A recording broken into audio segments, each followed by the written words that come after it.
Why the hell doesn't your birthday matter anymore? Why has that day, the one that should remind you you're still alive, turned into a dead, invisible date, as if you meant nothing, not to yourself, not to anyone? You know what hurts? Deep down, you already suspect it. No one's waiting for that day. No one marks it on their calendar with excitement. No one prepares anything for you. And the most brutal part is that you've taught yourself not to expect anything because you'd rather stay numb than feel the sting of disappointment again. With each passing year, that date grows heavier, more absurd, more like a cruel reminder. You're not the center of anything. And while others post photos full of fake smiles and celebrations that look like commercials, you pretend you don't care. But inside, there's a voice whispering what you don't want to admit. Your birthday stopped being a celebration a long time ago. Now it's a mirror showing you the truth you try to avoid. It's no coincidence. There are deep psychological reasons why you've buried that day. And even if you want to look away now, you can't. Because in this video, you're going to discover why you truly stopped celebrating yourself, what mental mechanisms brought you here, and above all, how to break free from that invisible prison you built from your own memories and indifference. I promise you this. By the end, you'll have a raw, clear answer no one ever dared to tell you. Think about it. If today were your birthday, what would you really feel? Not what you'd say to brush it off? Not that mechanical smile you use to pretend nothing's wrong. I mean, what's hiding underneath? Maybe mild irritation, like it's an unnecessary interruption in your routine. Maybe an unnameable emptiness, a strange mix of indifference and fatigue. And the most unsettling part? Maybe you wouldn't feel anything at all. That absence of emotion, that inner coldness, is more dangerous than you think. Because it's not just disinterest, it's a reflection of how you've trained yourself to shut out life. Did you know your mind can be trained to turn off hope? It's a brutal psychological mechanism called learned helplessness. It happens when, after repeated disappointments, your brain concludes that expecting anything only leads to pain. So it cuts the cord. You no longer expect, you no longer ask, you no longer celebrate. And in doing so, you think you're protecting yourself. But really, you're slowly extinguishing your ability to enjoy. It's no coincidence this process shows up most clearly in birthdays. That one day meant to remind you that you matter ends up symbolizing the silence you've built to avoid falling again. What's terrifying is that this doesn't just affect your birthday. It's the visible symptom of something much larger, an entire life lived on autopilot. You get used to not claiming your place, to not bothering anyone with your needs, to not raising your hand and saying, "Today I want to matter." And so you walk past opportunities, relationships, and moments that could have given you exactly what you needed. It's like blowing out an invisible candle each year that says, "It's fine. I don't matter." But not everyone who stops celebrating does it out of resignation. Some reach a different, almost enigmatic place. They've learned to free themselves from the weight of expectations, realizing they don't need anyone's applause to feel whole. For them, birthdays aren't shows that need to shine. They're simply markers in time. And that apparent coldness hides something powerful, emotional independence few ever attain. They've broken the addiction to external validation, and though they may seem distant or detached, in truth, they possess what others chase desperately: the peace of not needing to prove their worth. Here's the disturbing part. You might not even know which side you're on. Are you someone who stopped celebrating out of fear of disappointment? Or someone who no longer celebrates because you've conquered the need for approval? As you ask yourself that question, your mind begins to stir. Memories of birthdays gone wrong, moments you pretended not to care, or maybe the calm with which you now accept being unnoticed. And here's the brutal truth. Whatever your answer, both paths point to the same thing. Your birthday isn't just a day, it's a mirror of how you relate to the world and to yourself. Are you a slave to fear of disappointment, or a master of rare autonomy? The key is to decipher it, because understanding the root of your indifference can change not just one day a year, but the way you see your entire life. There's something even more unsettling, something we rarely dare to face. The way we ignore our birthday is the same way we ignore the passage of time. Not. Celebrating isn't just avoiding a party, it's avoiding a mirror that screams you've aged another year. Because every birthday, even wrapped in balloons and greetings, hides a cruel reminder. The clock doesn't stop, life doesn't stop, and your time isn't infinite. Maybe that's why so many avoid it, because celebrating means accepting that the future is shrinking. Psychology explains this clearly. Our relationship with time is one of our biggest sources of anxiety. We're terrified of missed chances, of not doing enough, of feeling like each year lost is a year wasted. So what do? You disconnect. You pretend it's no big deal. You convince yourself a birthday is irrelevant, when really you're running from your own mortality. And that escape hides neatly behind phrases like, "It's just another day," or "I don't like celebrations." But beneath them lies a darker truth.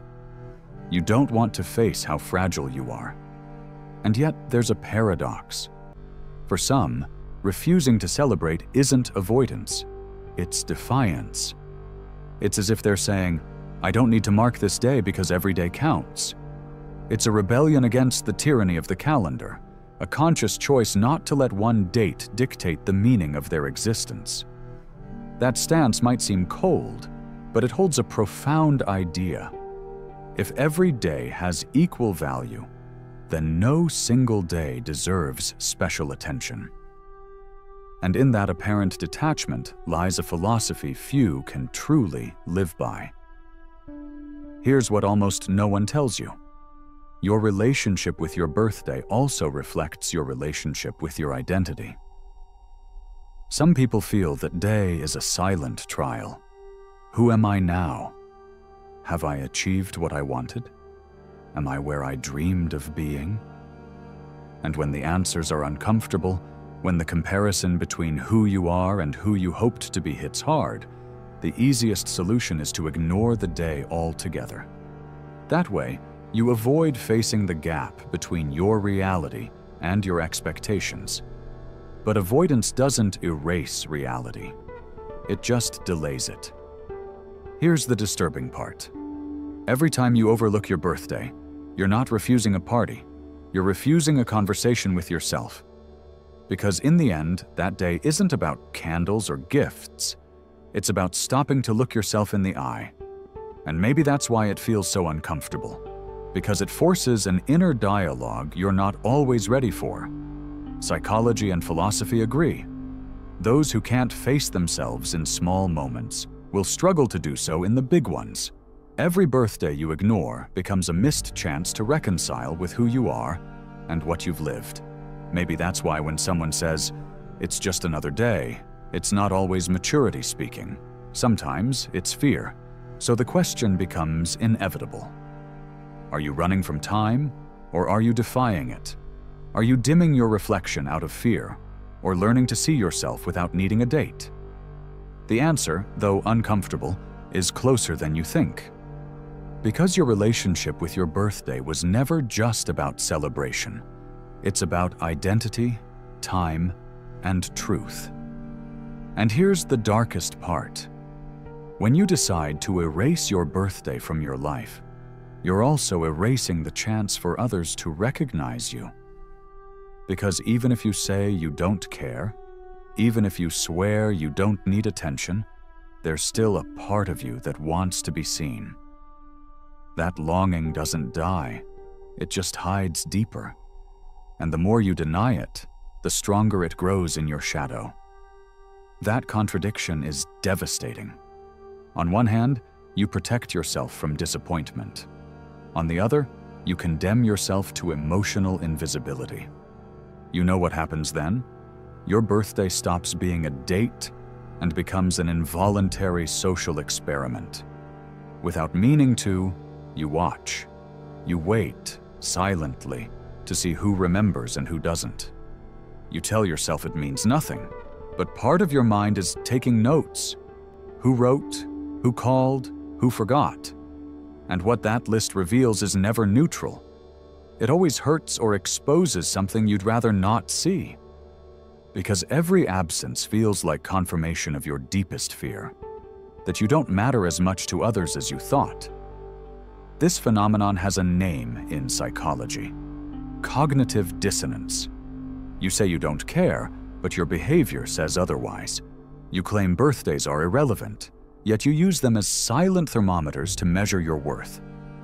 That tension between what you say and what you feel creates discomfort. And that discomfort is what pushes you further from celebration. Because if you celebrate and no one responds the way you hope, the pain is sharper. But if you don't celebrate, you can hide behind the perfect excuse, "I didn't want to." And here's the twisted part. That apparent indifference is actually a trap. While convincing yourself you're above the need to be celebrated, you're really playing hide and seek with your vulnerability. You hide behind a mask of independence. But the truth is, the silence of that day weighs more than any gift could. It's not about parties. It's about feeling that your existence matters. And when no one remembers, the wound reopens, whether you admit it or not. The fascinating thing is that this contradiction extends beyond birthdays. It's in how you relate to others every day. It's that "I don't care" you repeat when someone disappoints you. It's that whatever you use to justify not asking for help. It's how you disguise your needs so you don't seem weak. The birthday is just the tip of the iceberg, the visible crack of a much deeper pattern. The struggle to admit you want to be loved, but fear you're not enough. So next time you say, "I don't celebrate my birthday because it's just another day," ask yourself, is it really indifference or fear? Fear that no one will show up. Fear that even if they do, it won't be enough. Fear that by the end of the day, you'll confirm your worst suspicion, that your life could go on without leaving a trace in anyone. And if that thought shakes you, it's because you've just touched the root of it all. There's something even more haunting that few dare to admit. When you ignore your birthday, you're not just distancing yourself from others, you're distancing yourself from you. Because in that rejection lies a silent act of self-denial.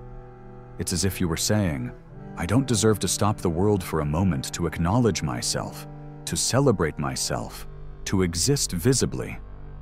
And that habit, that seemingly harmless renunciation, slowly becomes a devastating psychological pattern. You begin to live in shadow mode. In psychology, this ties closely to self-image and internal narrative.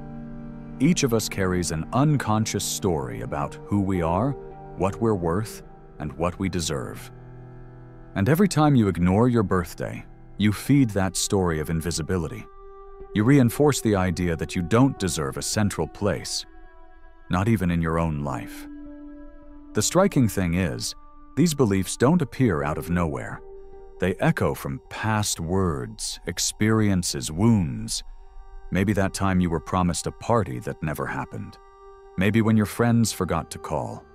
Or maybe because you grew up in a home where achievements were never celebrated, and your mind learned that expecting recognition was a waste of time. But don't get it twisted. This isn't just an emotional issue. It's existential. Ignoring your birthday is a symptom of how you handle your relationship with your own identity. Because if you can't acknowledge yourself at least once a year, what's left of you the other 364 days? This isn't about parties or presents. It's about ritual. And rituals, ancient or modern, exist to remind us that we have a place, that we belong to something bigger. When you erase that ritual, you erase a crucial reminder of belonging, and the void it leaves, you fill with noise, work, distractions, but never authenticity.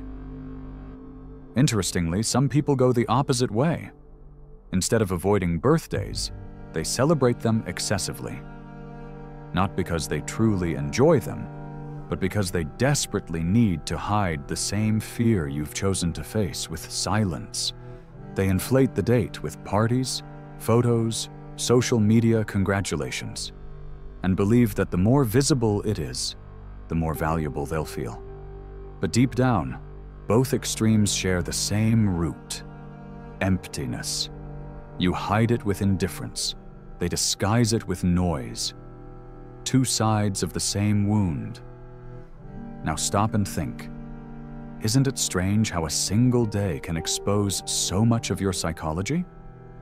The way you treat your birthday is like an X-ray of your relationship with life, time, others, and yourself.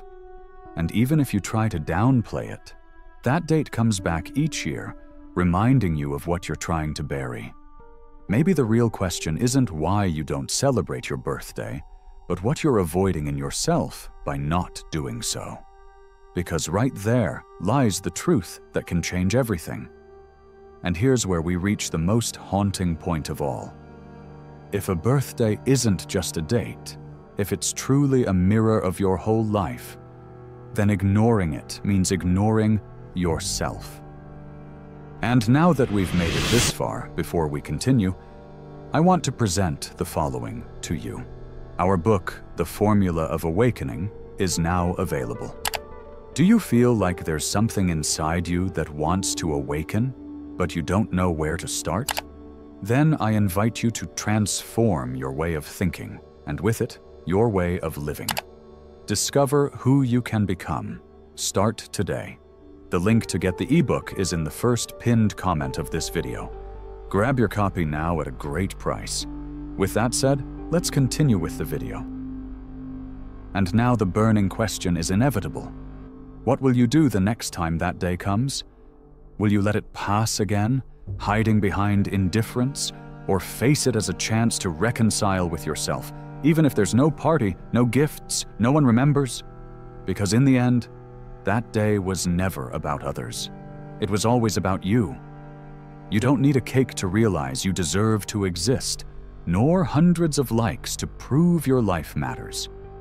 What you need is the courage to sit alone with yourself and acknowledge that you're still here, still moving forward, still surviving another year, scars and all. And that act, silent and personal, is worth infinitely more than any empty celebration. That's the real revolution. Celebrating your life not through external noise, but through the brutal honesty of accepting yourself as you are. And if you've made it this far, it means this message was meant for you. That deep down, you were waiting for these words, even if you didn't know it. So here's my promise. You'll never look at your birthday the same way again. Now you understand that behind that date lies a reflection of your deepest psychology, and how you face it can transform the way you live every other day. If this video stirred something inside you, make it known in the comments with a phrase only those who reached the end will understand. Write, "My silence also speaks." That way I'll know you're one of those who chose to look inward instead of keep running. Subscribe, because what comes next will tear down even more masks. And if you miss it, you'll keep playing the same role without realizing it.